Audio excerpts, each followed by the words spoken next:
Hi all, this is my third game of the season, playing black again, but this time I was playing for Muswell Hill Chess Club against a guy called Fulton, who's ECF 160. My ECF at the moment is 185.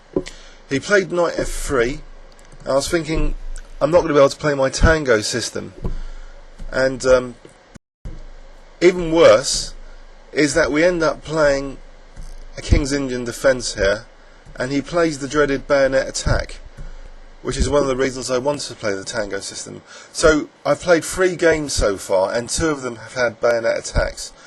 Anyway, I decided to reuse the same plan for my first win of the season, which is this knight h5 to f4, but supporting it now with h6 instead of, say, f5. I quite like this plan. It keeps the position quite closed on the king's side. And we still have a timing issue here with white undermining either c7 or d6, but black can counterattack with f5. I think this is okay.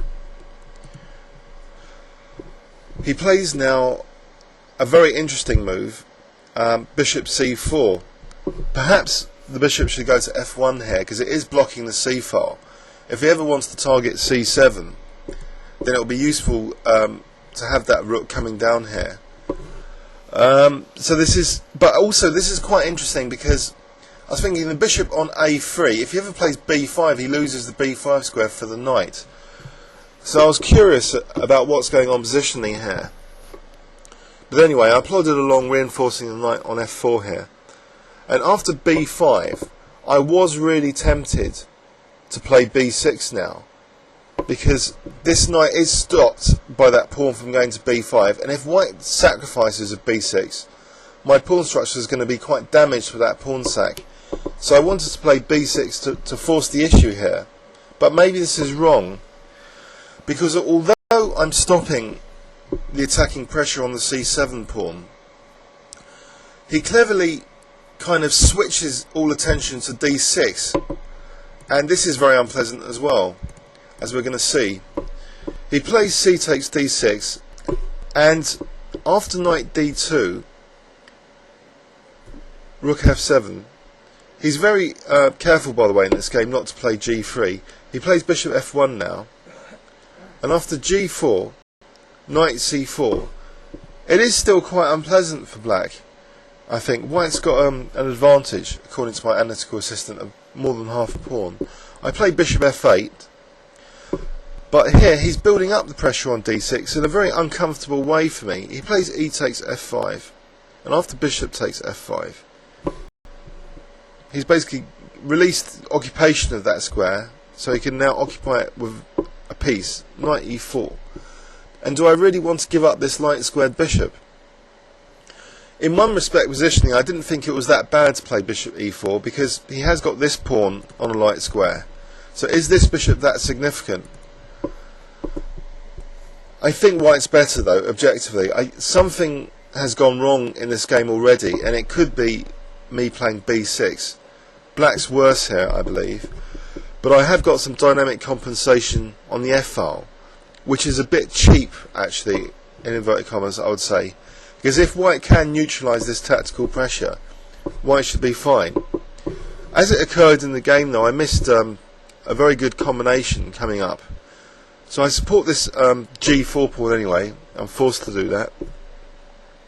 So he's reinforcing the f2 pawn. So all these like cheapos are handled at the moment. But knight h4, and I should have really realised that these knights generate quite a few cheapos between them. First of all, there's this constant threat of knight h3 check, with the idea of knight f3 check. And vice versa, there will be knight f3 check with the idea of knight h3, but also ideas of rook g7. So there's good cheapo generation having these knights here. And he plays rook ec4, so he's switching that rook to come into my 7th rank or even 8th rank and maybe even attack this pawn. So I play rook e8 because in some variations I want to play e4 if ever this knight gets kicked and my queen comes here and he challenges with his bishop, then e4. Now he plays rook c7, and there's a subtle weakness created by this last move, and sometimes it's always good to look at the opponent's last move to see what tactical implications are implied. And you see the rook isn't protecting the f4 square anymore, and actually there is a killer combination here which I completely missed here and on the next move. It's I wonder if you can see it. I'll give you 5 seconds. 5, 4, 3, 2, 1. That was quick, I know. But knight h3 check. And if g takes, knight f3 check. Now, if king g2 or king h1, queen f4. And this square, like in my first game of the season, in a sub-variation, is very dangerous. It's very difficult to protect that square with this bishop on f1, this dark square. Because white's communication has been cut off, in effect, by that bishop. And the knight and queen coordinate beautifully for this dark square attack. So that would have been a massive advantage for me, and I miss it.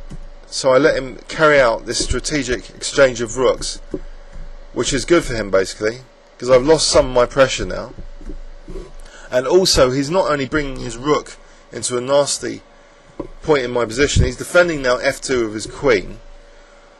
So I'm losing a lot of my tactical pressure. I play queen g5 here.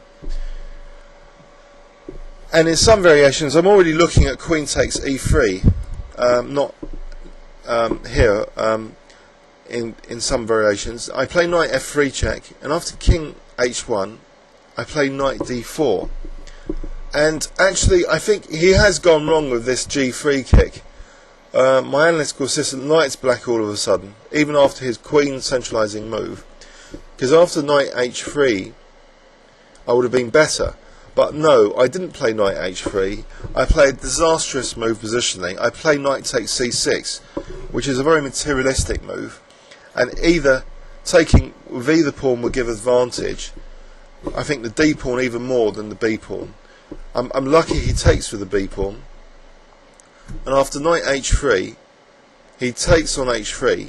I take, and he plays a disastrous move now. He plays queen c2. And can you see what I played now? I'll give you 5 seconds. 5, 4, 3, 2, 1. I play queen takes e3.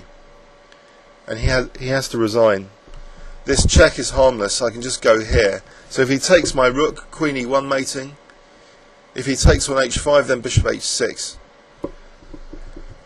So this queen sack, if in case you want to know, f takes, rook f1 is mate. So this pawn is a beautiful tactical resource.